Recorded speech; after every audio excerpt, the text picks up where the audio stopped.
लाहौर से हमारे bureau chief Ehsan Khan मेयू की रिपोर्ट के मुताबिक लाहौर के इलाका चुंगिया मरसदू हल्का NA 227 UC 229 के मकामी मसाइल के हल के लिए साहिल वेलफेयर मैदान में आ गई।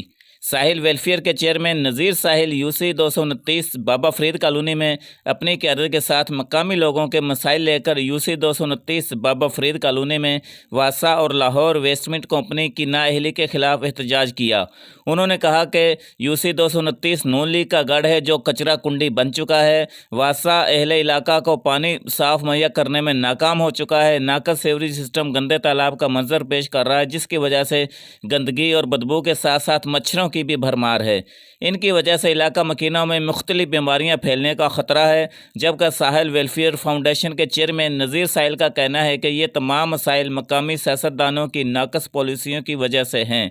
अगर इंतज़ामिया ने मसाइल हल ना किए तो UC 229 में इनके खिलाफ तहरीक चलाएंगे। जब तक मसाइल हल नहीं होते अपनी एहतजाजी तहरीक को जारी रखेंगे। मजीद उनका मीडिया से बात करते हुए कहना था कि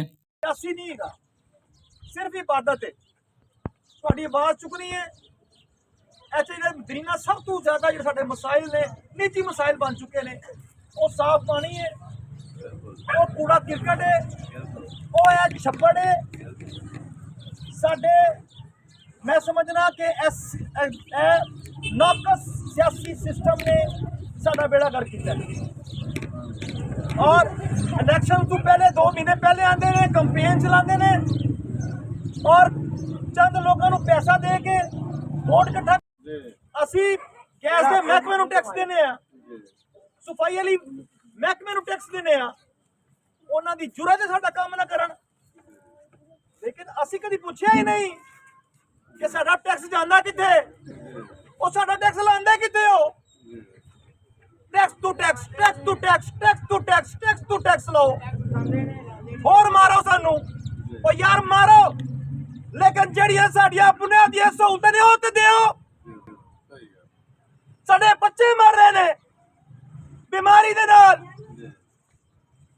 UC 229 NA 127 PP 160 बीमारियां दा गढ़ बन चुके हैं। सियासत वजह सियासतदानां दी नाकास पॉलिसी। एले इलाका दे दोस्तों, अगर असी आज खामोश रहे, अगर आज असी ना निकले अपने हक वास्ते, तो समझ लो कि असी अपने आने वाली नस्लों वास्ते एक जहर पैदा कर रहे हैं, जहर उगल रहे हैं जेड़ा तुहाडी नजरां दे सामने। वासा सीवरेज निजाम क्यों नहीं देंदा, ओदी जुर्रत क्यों ना देवे। असी पुछदे ही नहीं, असी कदी ओदे घर गए ही नहीं। ਅਸੀਂ ਜਦੋਂ ਵੀ ਗਏ ਸਿਆਸਤਦਾਨਾਂ ਦੇ ਬੂਹੇ ਤੇ ਗਏ, MNA MBA ਦੇ ਬੂਹੇ ਤੇ ਗਏ। ਸਾਰੀ ਗੱਲ ਏ ਸਿਆਸਤਦਾਨ ਦੇ ਚਾਹੁੰਦਾ ਮੇਰੇ ਬੂਹੇ ਤੇ ਚੱਕਰ ਲੱਗਦੇ ਰਹਿਣਾ। ਇਹਨਾਂ ਦੇ ਮਾਮਲਾ ਖਤਮ ਕਰ ਦਿੱਤੇ ਤਾਂ ਫਿਰ ਸਾਨੂੰ ਕੌਣ ਪਏਗਾ MNA MBA। ਅਸੀਂ ਗੈਰ ਸਿਆਸੀ ਹੋਤੇ ਸਾਹਿਲ ਵੈਲਫੇਅਰ ਦੀ ਬਾਬਾ ਫਰੀਦ ਕਲੋਨੀ ਦੀ ਬੁਨਿਆਦ ਰੱਖੀ ਹੈ ਔਰ तमाम ਰਿਹਾਇਸ਼ੀਆਂ ਨੂੰ ਅਸੀਂ ਪੈਗਾਮ ਦਿੰਦੇ ਆ ਕਿ ਸਾਡਾ ਹਿੱਸਾ ਬਣੋ, ਉਹ ਸਾਡੇ ਸ਼ਾਨਾ ਬਸ਼ਾਨਾ ਚੱਲਣ। ਦੇਖੋ ਮੇਰੀ ਗੱਲ ਸੁਣੋ, ਅੱਜ ਤੁਸੀਂ ਨਾ ਨਿਕਲੇ ਨਾ, ਕੱਲ ਨੂੰ ਤੁਹਾਡੇ ਇਹ ਬੱਚੇ ਬਦਦੁਆਵਾਂ ਦੇਣਗੇ। ਸਾਡੇ ਵੱਡਿਆਂ ਨੇ ਕੀ ਕੀਤਾ। ਵਾਸਾ ਦਾ ਨਿਜ਼ਾਮ ਸਾਡੇ ਸਦਰ ਸਾਹਿਬ ਨੇ, ਸਾਲ ਵੈਲਫੇਅਰ ਦੇ ਆਪਣਾ ਜ਼ਹੂਰ ਸਾਹਿਬ ਨੇ, ਇਹਨੇ ਕਿਹਾ ਜੀ ਇਹ ਬੜਾ ਔਖਾ ਕੰਮ ਹੈ। ਮੈਂ ਕਿਹਾ ਜੀ ਔਖਾ ਕੰਮ ਨਹੀਂ। ਜਿਸ ਦਿਨ ਮਕਾਮੀ ਲੋਕ ਨਿਕਲ ਆਏ ਬਾਹਰ, उस दिन औखा काम नहीं होएगा। औखा काम ही होने दी करे जिन्नी दी करे मुकामी लोग बाहर नहीं आते।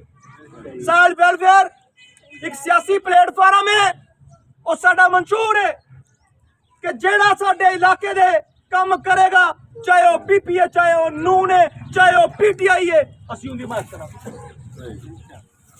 असीं सियासत के खिलाफ नहीं, लेकिन सियासत मां जैसी होनी चाहिए, रियासत मां जैसी होनी चाहिए, जो नहीं है। साडा मकसद अज जरा अपना साडे मीडिया दोस्त आए ने, पूछते हैं दोस्तों का शुक्रिया अदा करना कि वो साडी आवाज़ बने ने इस इलाके की।